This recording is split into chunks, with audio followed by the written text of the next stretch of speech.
Hey leaders, in this episode of Building a Culture of Collaboration, Lorna and I are joined by Dr. Karen Dudek-Brannan, the founder and owner-operator of Dr. Karen LLC, a company focused on empowering therapists and educators to design interventions that support language, literacy, and executive functioning.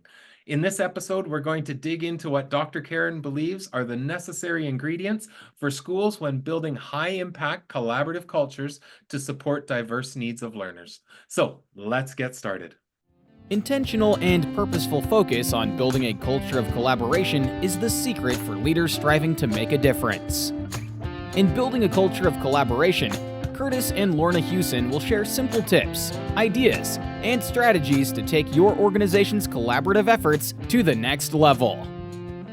Welcome to another episode of Building a Culture of Collaboration. As always, I'm Lorna Hewson, co-founder and lead learner of Jigsaw Learning.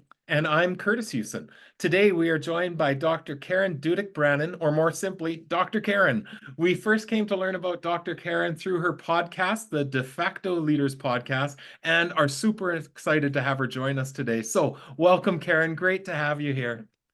It's great to be here. Thanks for having me. So why don't we start off with where we usually start with any of our guests. If you could just give us a little bit more about your background and what inspired you to focus on bringing about micro and macro level changes for students with diverse needs.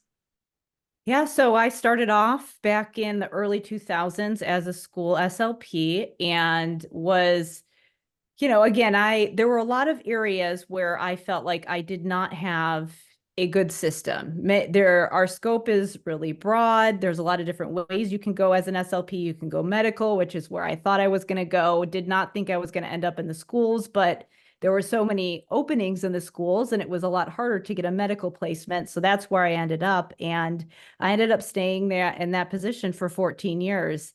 And during that time, it was in the US, we were, it was No Child Left Behind. We're switching from the model of using assessment primarily to diagnose students with learning disabilities.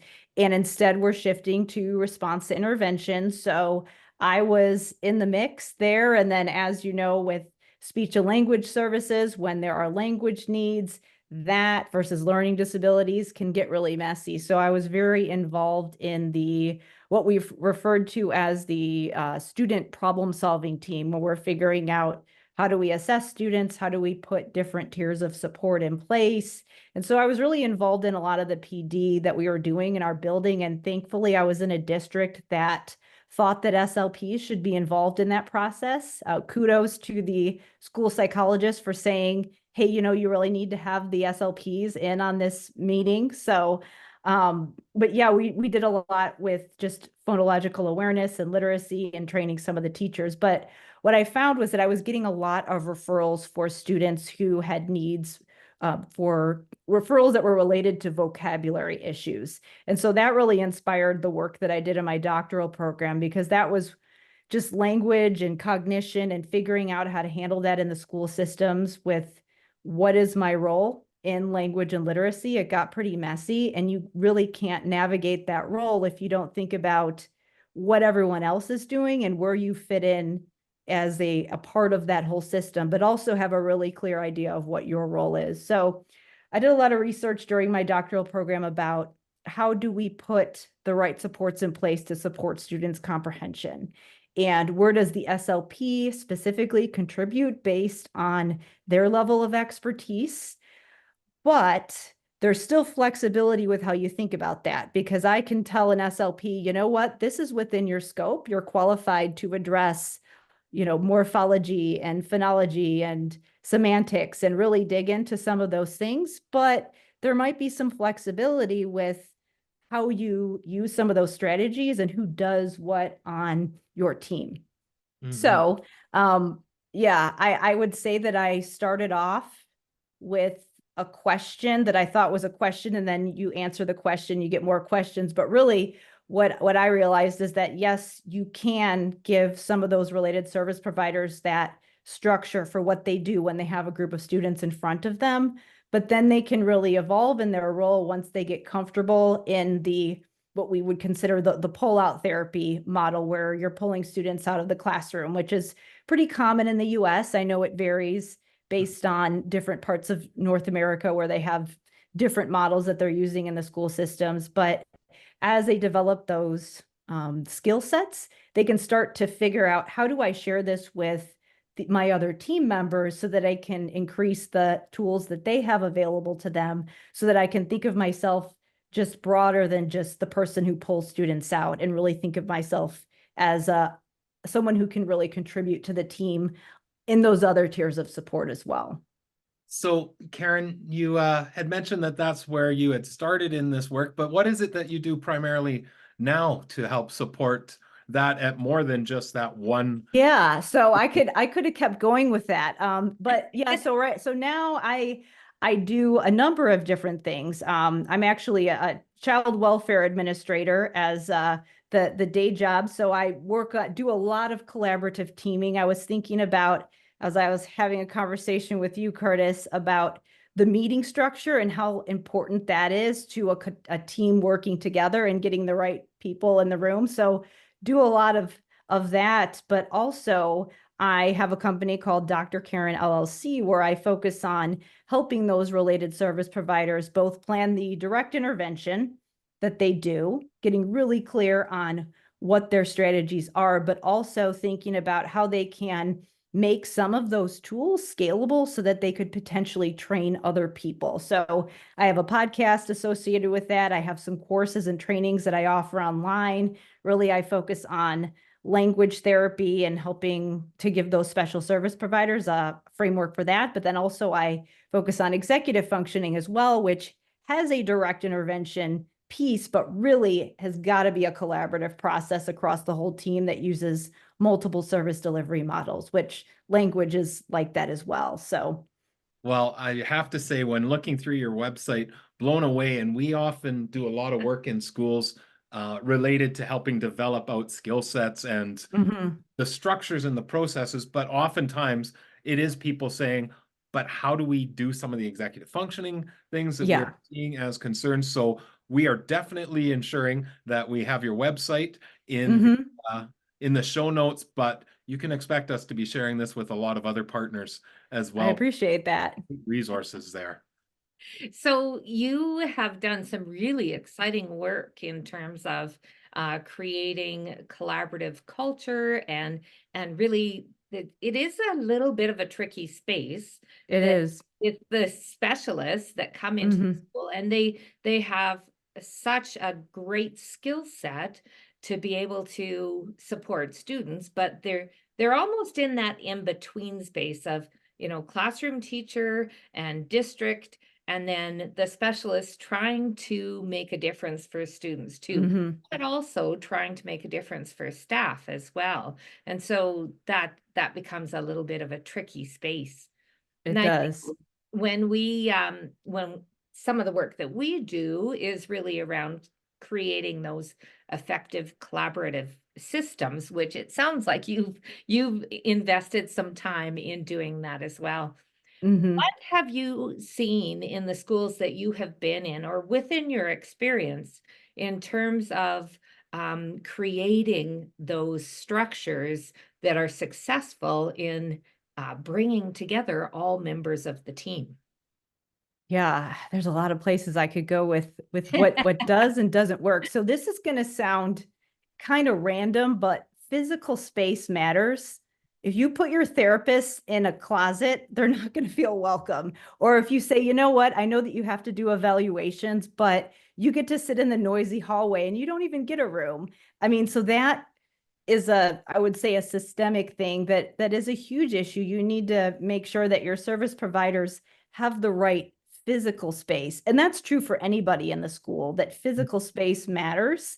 And, some people are a little more utilitarian and they're like, whatever, I don't care what the room looks like. But some people also want to create this, this nice environment that is welcoming to students, or that they look forward to going to work and being in their room. And if they're at the end of the hallway and, in a place that's really inconvenient for them to go get students, then that can be difficult. I think even just setting up the structures and expectations about what service delivery models your team does.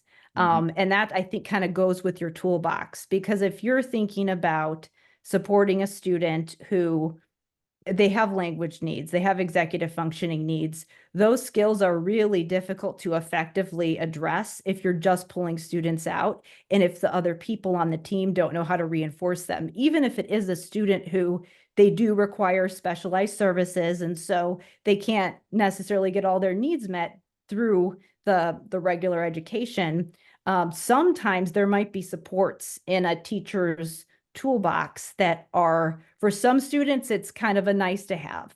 It's beneficial for them, but for some students, it's a need to have.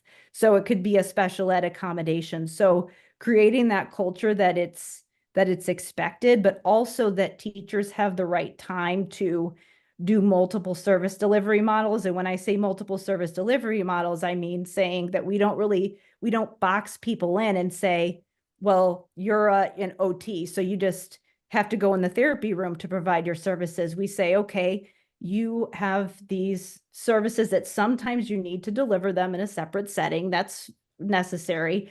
But also, maybe sometimes you're doing a consultation with someone and you're teaching them something for a specific student that maybe you could use for other students or have in your toolbox.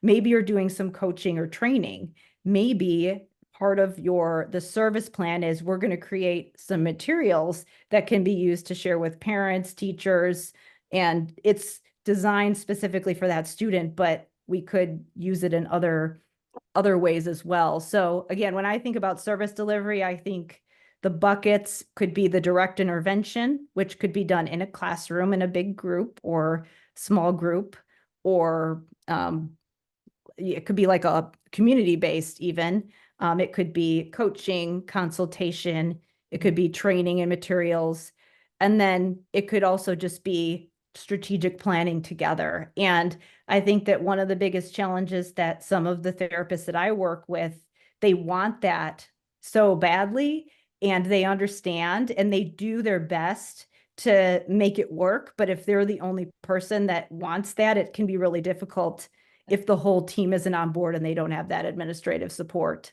So I think that is just shifting that mindset about how we utilize those providers is really, really important, regardless of whether they're actually employees of the school or whether they're somebody that is hired externally as a contractor or even consulting. And I think that flexibility is so important in terms of the clinician, but also in terms of how we're providing service within the school. Yeah. Well, and it again comes down to what you and I have talked about before of how does the school set up systems for that to happen? Because in what you were sharing, you were talking about some direct service, you were talking about some professional development for individuals or even teams, some coaching. There's lots that are involved in that particular role. We'll be right back to continue this episode. Team meeting space checklist that we've developed. The great thing about this checklist is it has links to a folder that includes pictures to be able to look at, a blog that goes much, much deeper, and a further podcast that talks about considerations not just for the physical setup, but other things when you're coming together to meet as a team. And now back to our conversation. I'm interested with the problem-solving team that you were involved in as a participant, and I'm sure saw it evolve and grow over time, and being involved with other teams. You talked about the intentional design of the space that people are in, but I'd love to hear your thoughts around the intentional design of the meeting that becomes really important, because we've all had experiences of coming in to meetings that are not well designed or intentional. And it goes all over the place. What have been some of the things that you've seen work effectively for teams to have really effective meetings and conversations? So after our conversation, I definitely am thinking differently about the way we could have utilized that time. But what we typically did was we had some sessions where it was the team, in which the team consisted of the administrators, there was a special ed teacher, There were support staff like the psychologist, the social worker, the speech pathologist, and then we would pull teachers in and they would share concerns about specific students. And then we had an agenda where they would go through and it would be report, the teacher would give their report, and then we'd go around the table and give our suggestions. So I think it was good that we were considering, we're not going to just send kids to get a special ed referral. We're going to brainstorm some other processes. We did we started to develop a pool of resources and options that we could use. We did some brainstorming. So usually one of us would get up and start, once the teacher shared the report, we would, brainstorm some different options and figure out as a team what we were going to decide. Where I think it could have been a little bit better is that sometimes I found that you almost had to really support the teachers in what information they should bring. So it didn't just, turn into venting frustrations, that we were actually looking at data. What could they bring to the meeting so that they could give us the information that we need to make the right recommendations?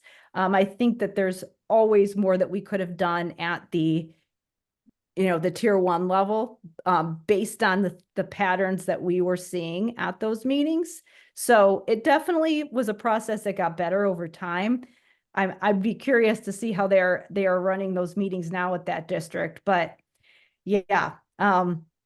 So yeah, like I said, I definitely remember those meetings going really long at the beginning and us just spinning, like we don't know what to do. What is RTI? Like, what does an evaluation look like if you're not supposed to test? So there were definitely some situations where we probably waited too long to put supports in place because we were all just trying to figure it out together, Yeah, and it's interesting because when we talk about building that culture of collaboration, when you have a team that's meeting on a regular basis, you start to develop the relationships, the trust, that level of vulnerability. But I'm interested because lots of times in our situation anyway, sometimes the service providers that are coming in for specific students may not have that regular interaction with the people in the classroom. And so credibility starts to become a concern. I'd love to hear from your experience. How can people establish some of that credibility with teams if they're not regularly engaging with them? What would be some strategies that you could suggest? Yeah. And that goes back to the system of, if you have a system that allows you to regularly interact, it really does make a difference. It really does make a difference if you can sit in the lunchroom with the teachers and have a conversation with them. So, I do think that it does help to have intentional FaceTime, even if you are in and out of the school. I think that something that was not something that I would have thought of back when I was in the schools, because I left before the pandemic. We have, phone calls, Zoom calls that you can, even if you're not in the building, having those regular conversations, not just emails, is really important. I think that when we think about meeting agendas and wanting them to be efficient, I think that sometimes it's okay to just meet for the sake of, I want to intentionally have more FaceTime with this specific person. In addition to that, one of the other things that I always recommend to some of the related service providers is that you really want to get an understanding of the other person's pain points and what's an issue for them. If you are somebody, and I'll use executive functioning as an example because it can present in so many ways. There could be behavior. Students could be refusing to do their assignments because they're overwhelmed and not sure how to plan. They might be having issues with regulation. There's a lot of different ways it can present. And you as a service provider might know, well, this is a language issue. This is an executive functioning issue. The teacher needs to do X, Y, Z. Or maybe you have goals on your service plan for your student that you think are a priority, but you really have to think about what is the priority for this other person. And how can I tie what I'm doing to what they care about?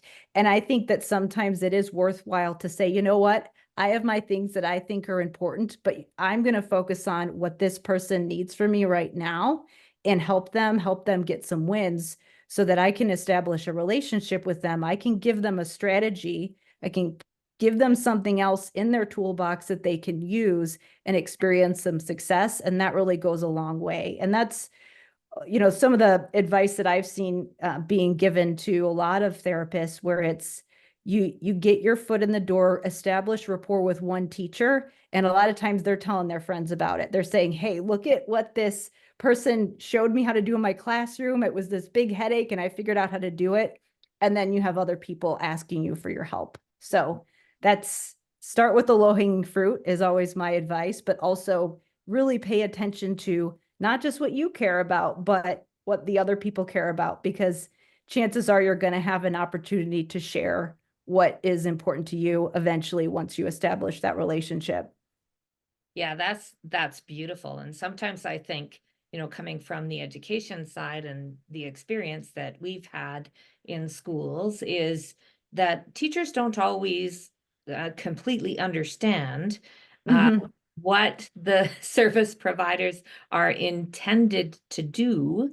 They know that it's supporting their student, but they don't always see that actually what they bring to the table can impact their own practice in a really significant way.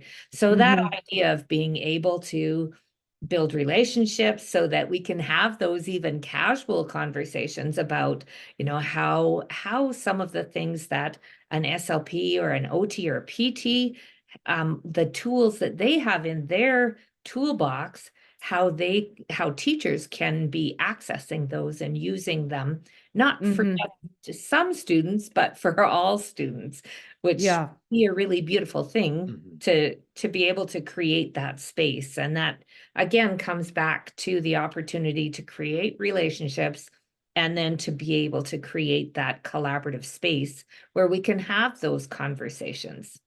Yeah. I mean, I always say just you really want to think about, am I putting something on someone's plate or am I taking something off of their plate? Yeah. And a lot of times the mistake that I made as a new clinician was I'm recommending this thing. And I mean, usually people were polite. It's like, oh, that's really cool. And then they wouldn't do it because they didn't see it as something that was high priority to them. It was just an extra thing that they thought that that I was sharing with them that didn't really fit into their process. But if it's something that they need to address and I can deliver it in a way that's going to make their life easier and get them back, take away a headache or buy them more time, then they're going to be more likely to do it. Oh, absolutely. Well, and we think about the balancing act that our service providers do too, in knowing that their mandate is to be able to support the needs of students, but knowing that they're also there to be able to help all students in the classroom, which means going through the teacher. So how do your service providers create that balance that is so needed in establishing systems, but ensuring that there's that balance of caseloads and relationships and yeah. There's a lot to it. And, honestly, again, going back to systems, like coming down from, I can look at how things are in different states, for example, like if you're in a state where there's more of a reasonable caseload cap, you have a lot more flexibility.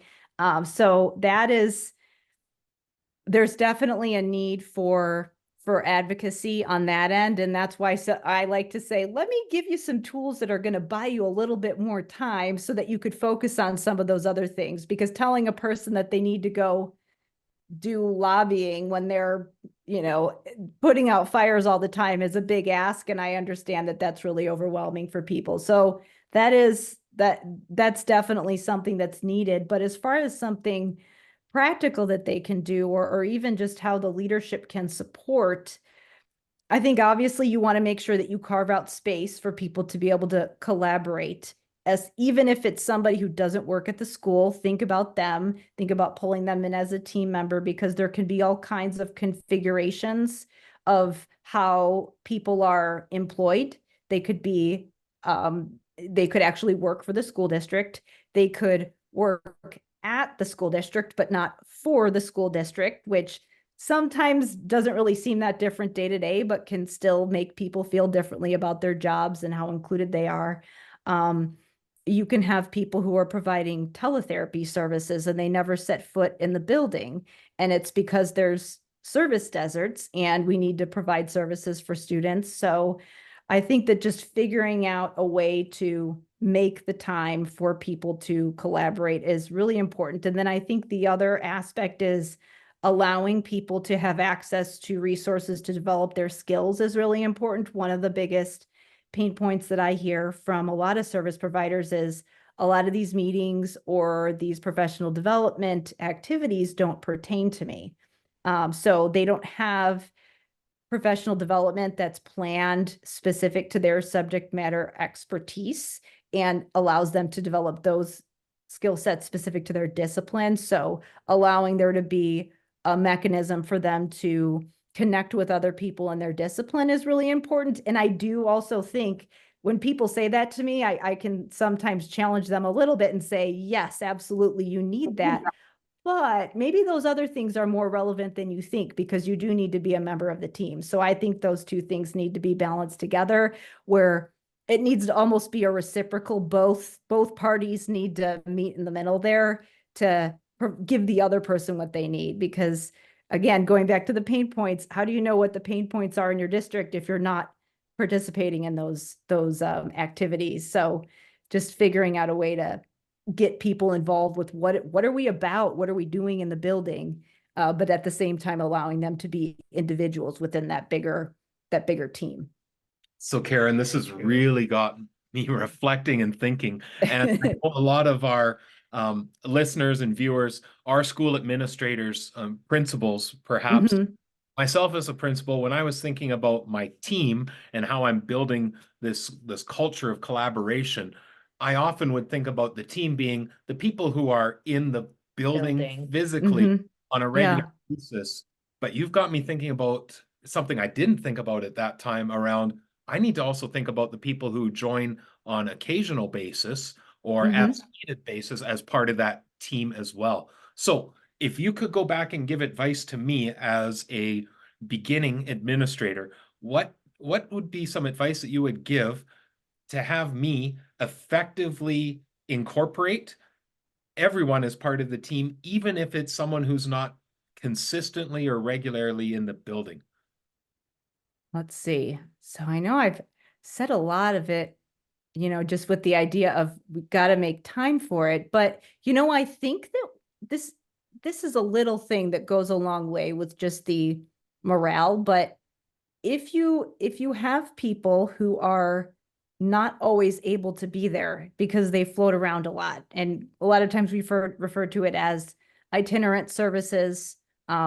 There's different names depending on the configuration and where you live, but I think just reaching out to them on a regular basis when you're going to have a larger meeting in the district and extending the invite, even if they're not able to be there, and just saying, here's what we're covering. Would you like to come? Or even sending some follow-up materials could go a long way, because logistically they might not be able to come to those things. But if you make it a habit of regularly inviting them, they might be able to. And you never know. Some people just wouldn't come to those things because they're not used to being invited. It can get really lonely when you're just driving around and you feel like you don't have a home. And it can be very, very isolating, even when you're in the building and you're the sole person who has your job. So extending the invite and just even thinking, going down the list and saying, like, who else is part of this team that we could include on this big meeting or this event, even if maybe not everybody's able to be there all the time. Well, I'm also thinking too, that with the tools that we have, like you said, I mean, COVID for what it was, there was Yeah. us getting good at utilizing things like Zoom and that. I'm even thinking if in the meetings, even if it's a physical meeting, creating that Zoom link that people could join in, even if they're only available for 10 or 15 minutes, Yeah. but then leaving that open. And then it's super easy to get the transcript from it, send that to everybody, or record the meeting to say, Right. Yeah. or everyone who wasn't able to be here, here's the transcript, here's the recording. And then I could even see taking the transcript, throwing it through AI just to say, what are the key points? Give me a summary of that. Or if it's a transcript, then it becomes super easy for someone to just search through and, there's a lot of this conversation that did not pertain to me, but here's the section that did. Yep. I love the transcript option. It definitely helps. But Yeah. and you can watch those meetings you can speed up the meetings too. Some people like to watch them on double speed. Yeah, absolutely. Get to the part that is relevant to them. And again, using AI tools to create a summary or, what are all the key areas that focused on this topic? Because I know that's going to be of importance for this particular individual. I think that even just, if you can't meet very often or you don't have a lot of time with people, just a small amount of intentional interaction with people makes a big difference. And this is kind of an interesting story that isn't exactly what you asked, but I think maybe there could be some transferable insights. We'll be right back to continue this episode. There are two things that we know. The first is that implementing and sustaining collaborative response in schools is complex work. The second is that educators love a bargain. For this year's Black Friday, Cyber Monday, we are planning something to address both of these realities. We are slashing the price of our Supporting Collaborative Response on-demand workshop bundle by 75%. For 4 days only, our Supporting Collaborative Response workshop library is going to be available for only $50, reduced from our regular price of $200. So what do you get for only $50?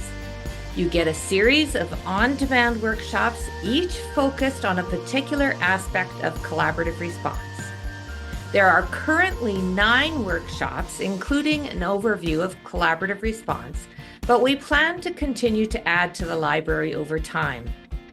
Topics like creating focus for collaborative planning without micromanaging your teams, and 10 considerations when refining and utilizing your continuums of support are just 2 of the titles currently available. These 20 to 40-minute workshops are facilitated by myself or Lorna Hewson and include numerous resources and samples. They have been recorded so that they can be played and replayed as often as you wish. There is no expiration date for these workshops, so access them when it works best for you. In the time it takes to eat your lunch, you can engage in one of the workshops. This amazing offer is only available to our JL Insiders email list, so don't delay. Join the JL Insiders by going to jigsawlearning.ca and clicking on the link at the bottom of the page to become a JL Insider. You can also go to bit.ly/J, lowercase insider to sign up. That's bit.ly/J,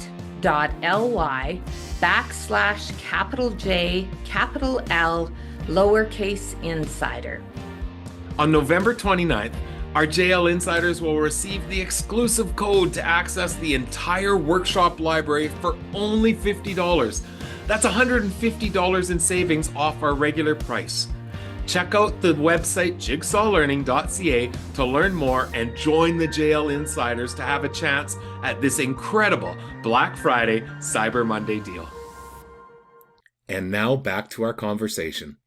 So one of the models that has been piloted in the US there's this idea of flexible service delivery. Sometimes it's referred to as a 3-to-1 model, where if you're someone who's providing a service, you're doing direct therapy for 3 weeks at a time. And then that 4th week, you're observing and doing consults and coaching. And so that gives a little bit more flexibility. And one of the, there was this this parent who, there was the student was having a lot of challenges. The parent's very understandably frustrated with a lot of the school staff, but it was the SLP who had been, during her weeks where she was focusing on consults, got permission to leave messages on the parents' answering machine. So obviously it was a while ago because it was an answering machine.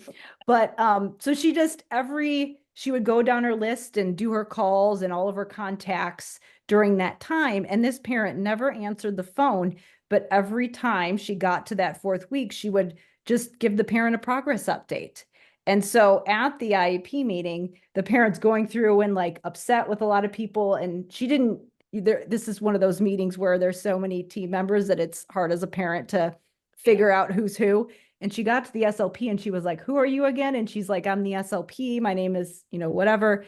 And she was like, "We're good." And she just kept going. And so she listened to every single one of those messages. The SLP never got a response, but it built rapport and she didn't even know about it. So I think that the flexibility with communication too, that's another thing I would mention, is just being open to different ways of communicating. And again, yes, as a staff member, you want to be flexible with your team members as well. But as the leader, knowing that people like to communicate in different ways. Some people are email people, some people are face-to-face, and yes, you want to vary it up with what you do with your staff, but also understanding that you can connect with people differently.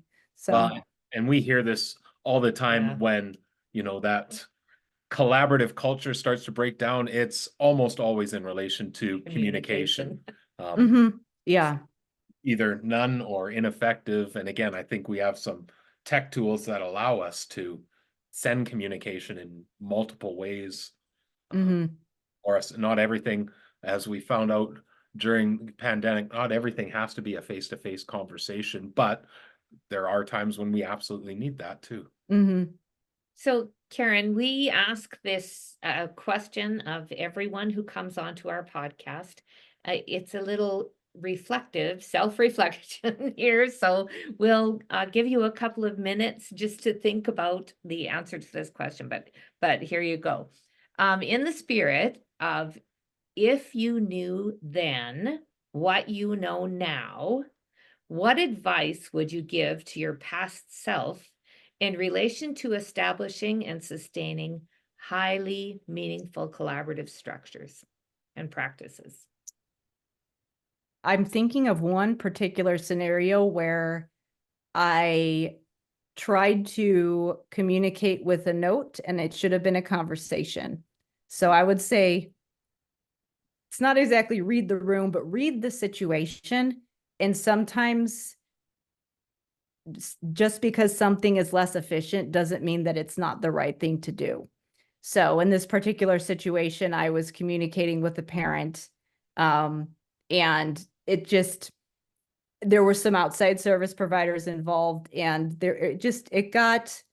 if I would have made some phone calls and had some conversations with some of the other team members and the parent, thinking of the parent as a team member as well, because we should definitely be doing that, we probably could have avoided a lot of things escalating and getting a little more,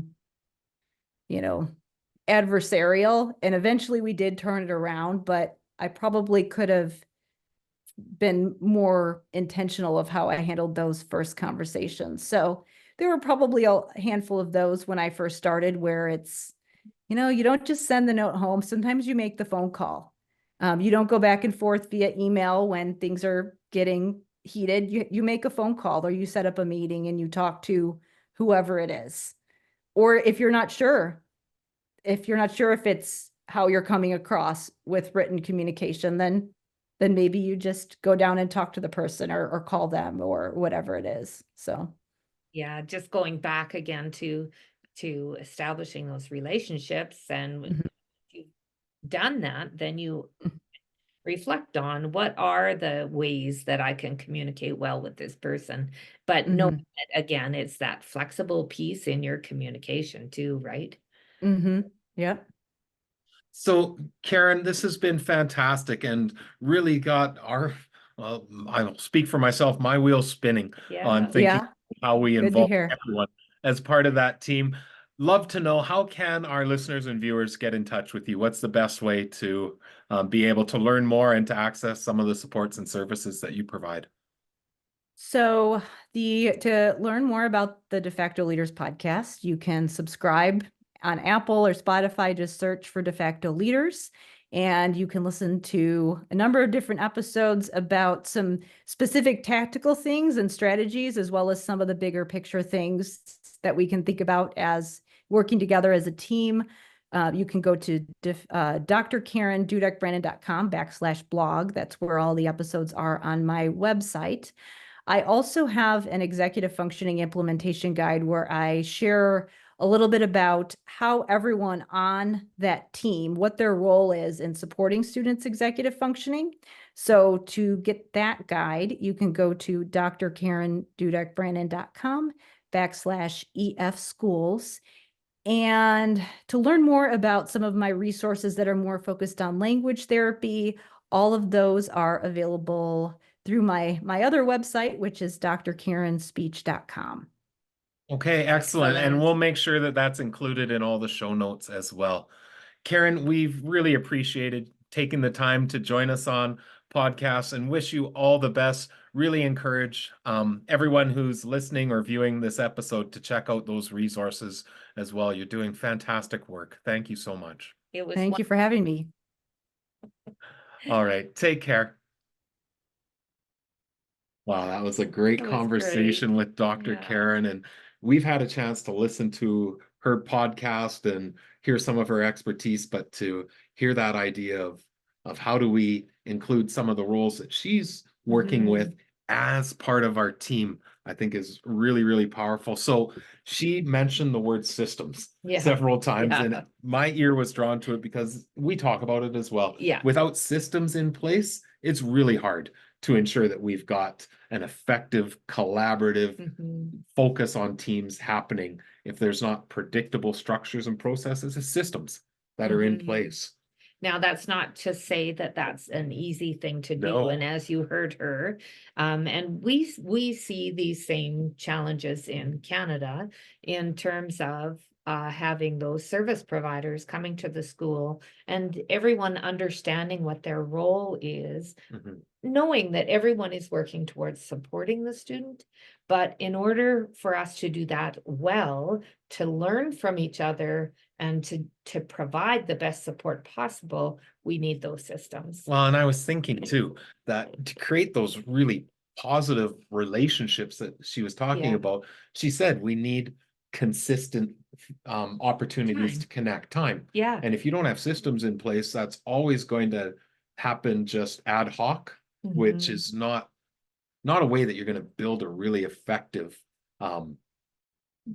system or set of structures and processes to work through. But the other thing that she kept coming back to as well was that idea of flexibility. Yeah. That it is so difficult to create that culture of collaboration without people having the flexibility of understanding each other's roles and being able to be flexible to accommodate those opportunities. Yeah, so that has me thinking too, that when I'm thinking about building that collaborative culture, we need to know one another and be really intentional for us to be able, and we've done this in our own organization of each person being able to share out, this is how I communicate best. This is what it looks like for me when I'm frustrated. This is how I would like help when I'm feeling overwhelmed, and making that really clear. I remember reading a book explicit by Ray Dalio that talked about, making the idea of baseball cards, the baseball card for every team member that shares some of these key things. And I really liked too how she then put through that, seeking out what are the pain points that people are having and finding wins that we can establish for one another. But how can we be collaborative if we don't know one another well enough? And so as a leader, being really intentional with that.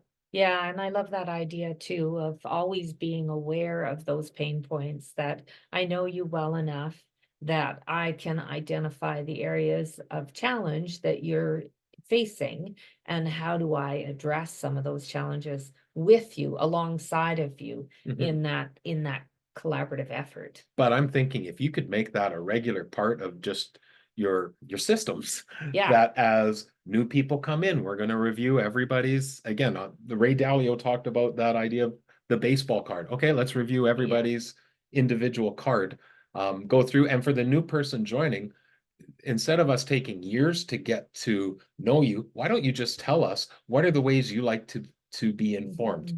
Would you prefer a face-to-face conversation or an email? Like being really intentional on gathering some of that information, I think would be Really good. Yeah, really for sure. important, especially from what Dr. Karen was talking about, for people that are coming in and out of the organization, who may not be a regular member, but they're still a member, they're still part of the team. Or might possibly only be online to be able to be part of that team as well.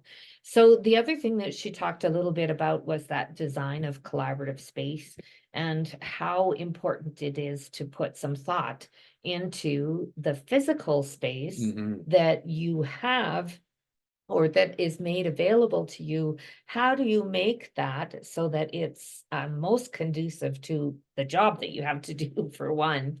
But also, how do you create that space so it's welcoming and so it's collaborative? And we talk a lot about, in creating and building that culture of collaboration, paying attention to the physical space is absolutely critical. Absolutely. So we do have a free checklist that includes things you should be considering when you're creating the physical spaces for collaboration. We'll throw it right into the show notes and YouTube description so that you can access that.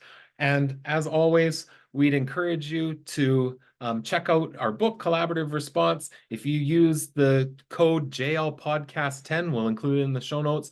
It will get you a discount, and love for you to be able to share this out with anyone that you think would value the conversation. Please like, subscribe, and continue sharing. We look forward to engaging with you in our next episode of Building a Culture of Collaboration. All the best.